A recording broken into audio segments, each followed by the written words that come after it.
Bem-vindos ao Historizando! O nosso assunto de hoje é sobre a sociologia na prova do Enem. Então, ao longo desse ano de 2020, a gente viu bastante sociologia aqui no canal, a gente iniciou uma série de sociologia aqui no canal, porém eu percebi que a gente não anda corrigindo questões de sociologia, né? Se eu não me engano, na questão da semana, que acontece toda sexta-feira, apenas uma questão de sociologia foi comentada. Então eu resolvi trazer dois exemplos importantes da última prova do Enem, né, o Enem 2019, sobre sociologia, para você entender um pouco mais como cai a sociologia na prova do Enem. Se você tem alguma dúvida de sociologia e quer ver alguns conteúdos, eu vou deixar linkado para você a playlist que a gente já tem. Ao longo desse ano eu produzi bastante. Se você sente falta de algum conteúdo de sociologia aqui no Historizando, já não esquece de comentar aqui embaixo. Se inscreve no canal se você ainda não for inscrito ou inscrita. E lá no Instagram, o Historizando é @historizandotati.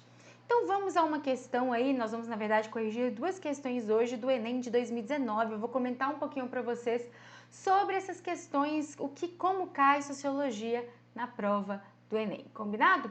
Então se você ainda não fez, eu aconselho até dar um pause e fazer a questão para a gente corrigir junto. E aí nós vamos aqui para essa aqui. A maior parte das agressões e manifestações discriminatórias contra as religiões de matrizes africanas ocorrem em locais públicos, 57%. É na rua, na via pública, que tiveram lugar mais de 2/3 das agressões, geralmente em locais próximos às casas de culto dessas religiões.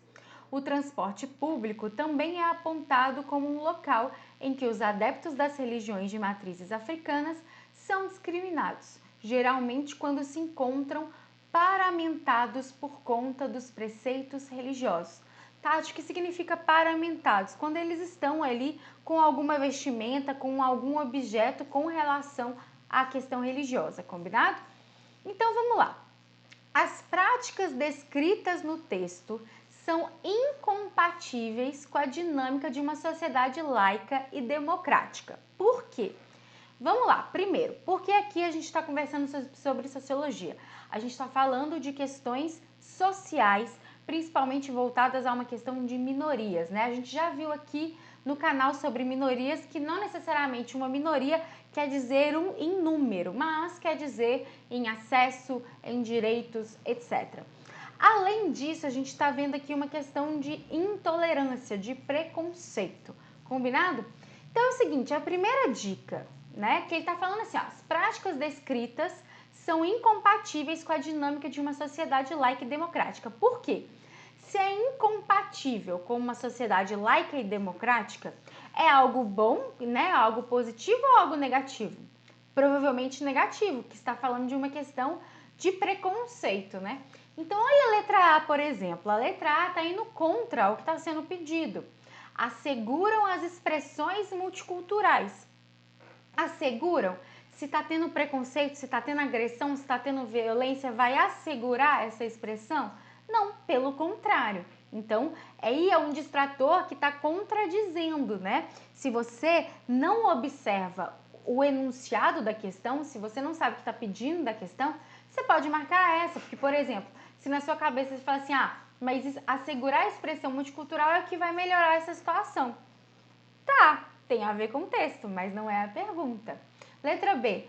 Promovem a diversidade de etnias. Mais uma vez, está indo contra ao que está pedindo. A gente está procurando o problema, né? A gente está procurando por que é incompatível, né? Então, promover a diversidade de etnia não faz a questão ser incompatível. Letra C. Falseiam os dogmas teológicos. Essa aqui já é algo, né, negativo. Mas olha só, falsear dogmas teológicos. O que é dogma teológico? Dogma voltado para questões religiosas. Vai falsear, né? Não é o caso, o dogma está lá, ele existe, ele não deixa de existir. O problema está no que a pessoa pensa sobre o dogma do outro, a crença do outro, ok? Letra D. Estimulam os rituais sincréticos. Mais uma vez, o estímulo aos rituais é o que acontece ou é de fato o que poderia acontecer para melhorar. Porque, de novo, a gente está procurando algo numa vertente mais negativa, porque a gente está procurando o que é incompatível. Tati, o que é ritual sincrético? Ritual sincrético é um ritual que tem uma mistura de dogmas, de religiões, uma mistura de valores aí. Isso acontece muito, principalmente no Brasil, porque, a princípio, no processo colonizatório, a gente tem aí um sincretismo religioso acontecendo, porque os portugueses vieram, os jesuítas forçaram muitas das vezes uma situação, por exemplo, com os nativos do catolicismo, só que os nativos já tinham rituais, já tinham práticas deles. Sincretismo é misturar uma prática dos nativos, por exemplo, com uma prática católica. Ou aqui, nesse caso, uma prática de negros e negras que vinham da África, infelizmente de uma forma compulsória, escravizados, mas vinham também com esses rituais, misturado com questões do catolicismo. A própria Umbanda, por exemplo, é uma questão aí sincrética, é essa mistura aí de teologia tanto africana quanto católica, né, quanto cristã. Bom, mas aí a gente tem, com relação a isso, esse estímulo? Não, porque, de novo, a gente está procurando o que é incompatível, né? Agora, restringir a liberdade de credo é incompatível com uma sociedade laica e democrática? Com certeza. Então, o gabarito é a letra E. Tati, o que é uma sociedade laica e democrática? Uma sociedade laica é uma sociedade em que as questões religiosas não interferem nos seus direitos, não interferem nas suas crenças, etc. A questão religiosa não é algo que vem do Estado, é algo que vem do particular, né? Não é ali do público. Por exemplo, o contrário disso seria se o Brasil tivesse uma religião oficial, que já aconteceu na Constituição de 1824. Gente, tudo que eu tô falando aqui para vocês vai servir tanto para a prova de sociologia, prova de humanas em geral e para a sua redação, tá? Porque usar a sociologia, usar todas essas questões históricas na redação é riquíssimo para uma boa nota. Então, só em 1824 que a gente tem uma religião oficial, porém a gente sabe muito bem que existe uma intolerância religiosa muito forte, ainda mais desde esse período colonial aí, desde essa forçação de barra, né, digamos assim, de converter nativos, de converter negros e negras, etc. Então, não é compatível com uma sociedade laica porque existe uma interferência, né, na questão religiosa, já que existe um preconceito, uma intolerância muito forte, como está escrito no texto. E democrática, gente, é que atenda a uma maioria. E se você tem intolerância, se você tem preconceito, se essa sociedade aí é travestida de preconceito, de intolerância, logo você não tem uma sociedade que é democrática, que atende aí os valores de uma maioria, né? Você está atendendo a uma minoria. Bom, essa é a questão sobre a questão religiosa aí de sociologia do Enem 2019. Eu trouxe outra para a gente discutir, então lembrando o gabarito letra E. Se tiver alguma dúvida, é claro, deixa aqui embaixo. Essa aqui já fala do SUS, que assim, eu acho que é um assunto importantíssimo na nossa atualidade, conversar sobre o SUS. E o Enem sabe disso, né? Logo, inclusive já cobrou ano passado sobre o SUS. Então vamos entender aqui, que tem muito uma questão de vocabulário importante para a gente entender.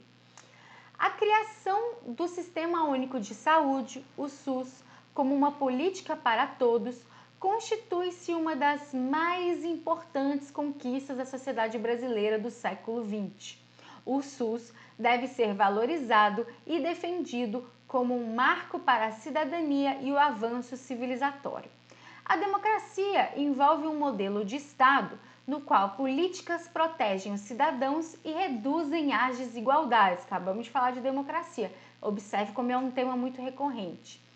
O SUS é uma diretriz que fortalece a cidadania e contribui para assegurar o exercício de direitos, o pluralismo político e o bem-estar com valores de uma sociedade fraterna, pluralista e sem preconceitos, conforme prevê a Constituição de 1988. Inclusive, o SUS vem de herança aí desse processo constituinte da Constituição chamada de cidadã. Constituição essa que vocês amam citar, né, na redação. E aqui no Historizando já tem um vídeo específicos sobre constituições e redação, como você pode citar todas as constituições que o Brasil já teve na sua redação. Também vou deixar linkado aqui para você. Bom, então vamos ver, o texto aqui, Justiça Social, Democracia com Direitos Sociais e Saúde, a luta dos CEPs. Beleza. Segundo o texto, duas características da concepção da política pública analisadas são: olha como é importante essa análise textual. Eu preciso encontrar, Tati, precisa ser com as mesmas palavras? Não, mas você precisa entender o significado, né, delas no texto, ok? Muita gente não entende alguma dessas palavras que estão aqui. Se você tem alguma dificuldade com relação ao vocabulário, comenta aqui embaixo. Tati, tem alguns vocabulários de humanas que eu não entendo. E aí comenta qual que a gente pode aí fazer um vídeo sobre vocabulário. O que vocês acham dessa ideia? Eu preciso que vocês me respondam para eu poder produzir o máximo que tudo que eu faço aqui é para vocês. Então vamos lá. Paternalismo e filantropia. Tati, o que é paternalismo? Paternalismo é uma prática política que envolve questão de trocas de favores, questão de tráfico de influência, né? Então, uma pessoa que é paternalista, ela vai favorecer aquele político paternalista vai favorecer aqueles que ele conhece, então vai fazer práticas ilícitas para quem conhece, vai prometer cargos, vai prometer, enfim, verba pública, justamente ali para as pessoas próximas, para a pessoa que conhece, até mesmo para conseguir voto, né? E filantropia é uma questão de ajuda, né? De uma questão humanitária. Então, não é o que está sendo discutido aqui. De novo, olha só, vamos retornar algumas questões aqui do texto. O SUS, A democracia envolve um modelo de Estado no qual políticas protegem cidadãos e reduzem desigualdades. O SUS é uma diretriz que fortalece a cidadania e contribui para assegurar a questão dos direitos, o pluralismo, o bem-estar. Então, a gente está procurando características o quê? Que envolve uma questão da democracia, que envolve direitos, que envolve uma questão, né, voltada para a maioria. É isso que a gente está procurando aqui, que é isso que o texto está falando, tá? Liberalismo e meritocracia. De novo, se a gente quer atender a uma maioria, a gente fala de meritocracia? Não, né? Meritocracia, só quem tem um mérito alcança. Então, pensa comigo, imagina se o SUS fosse através da meritocracia. Só se você alcançasse um certo patamar que você poderia ou não usar o SUS. Gente, SUS é uma questão de saúde, é para todo mundo. O próprio texto está falando, né? Então, não é o caso da meritocracia e nem do liberalismo, né? De ideias liberais. Não necessariamente, a gente está falando de democracia. Quando a gente está falando dessa questão de política, é de democracia. Não estou falando que o liberalismo não tem nada a ver com a democracia, não é isso. Mas não são esses os valores que estão sendo discutidos. Letra C, universalismo e igualitarismo. Aí sim a gente está conversando. Como assim, Tati, universalismo? Para todo mundo, né? Não tem distinção. Pelo menos a prática, o nascimento do SUS é isso que tem aí a ideia, a base. É isso que está sendo discutido. Uma questão pluralista, fraterna. Como assim fraterna? Que envolve todo mundo, né? Que acolhe todo mundo, causar bem-estar. Então, tudo isso tem a ver com o universalismo, que vai atender a todos, e igualitarismo, que vai ter igualdade aí de direitos para todos. Gente, igualitarismo não é literalmente ser todo mundo igual, tá? A gente sabe que isso é muito complexo, mas pelo menos uma questão igualitária envolve a questão dos direitos. E é isso que o SUS promove, né? Direitos iguais para todo mundo, para utilizar, para acessar as questões de saúde. Por isso, riquíssimo, né? O SUS no nosso país, porque a maioria, né, dos países não tem acesso a isso. E aí, é claro, gente, existem críticas, não estou falando que é maravilhoso, que é perfeita, mas acredite, em muitos lugares não existe nem metade disso no mundo, né? Bom, D, nacionalismo e individualismo. Bom, o individualismo já está contrapondo justamente a ideia do texto e do SUS, né? Não é individualista, é igualitarista, é democrático, mas não individualista. E nacionalismo não tem uma relação, uma conexão direta, né? É claro que a gente está falando de uma questão brasileira, mas nacionalismo é quando você envolve o ser brasileiro em si, e não é o caso aqui, tá? E por último, mas não menos importante, opa, foi mal aí, acabou aqui o slide, aqui ó, revolucionarismo e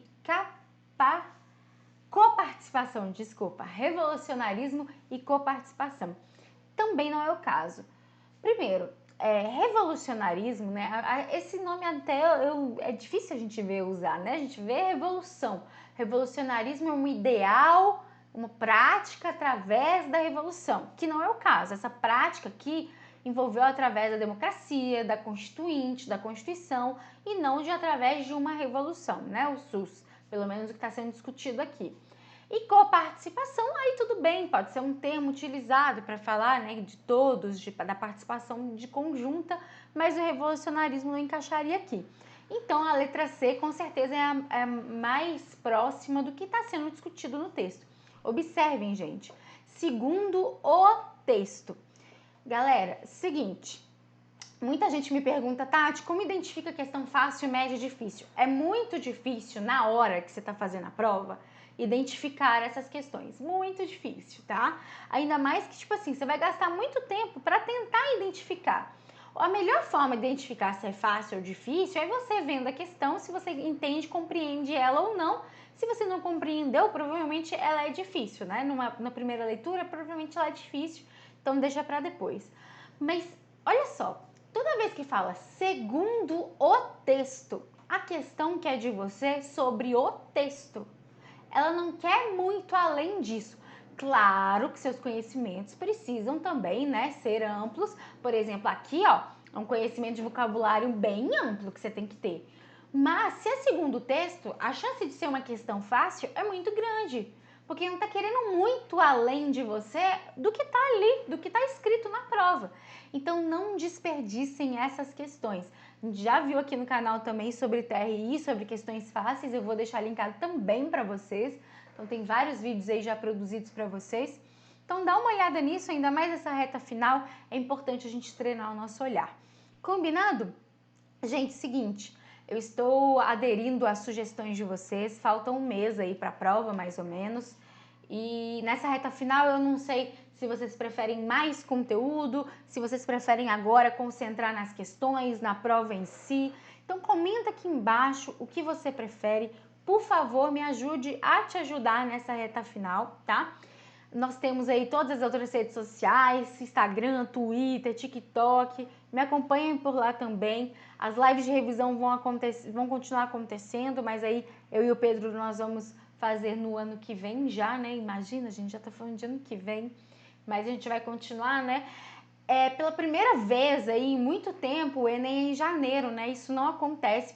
Para quem não está acostumado a fazer outros vestibulares, como FUVEST, Unicamp, né? Ainda mais que tem segunda fase, para quem não está acostumado com isso, para quem só fez o Enem ou nunca fez, né? Na verdade, vestibular, é uma situação atípica passar o Natal, o Ano Novo aí nessa questão antes de fazer a prova.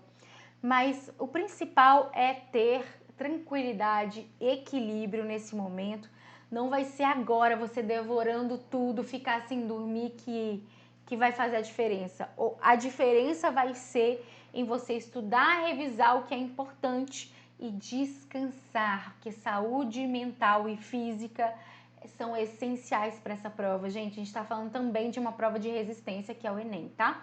Então comenta aqui, o que eu puder ajudar vai ser um prazer. Muito obrigada pela sua atenção. Não se esquece de dar o like e se inscrever no canal, por favor. Um beijo e até a próxima.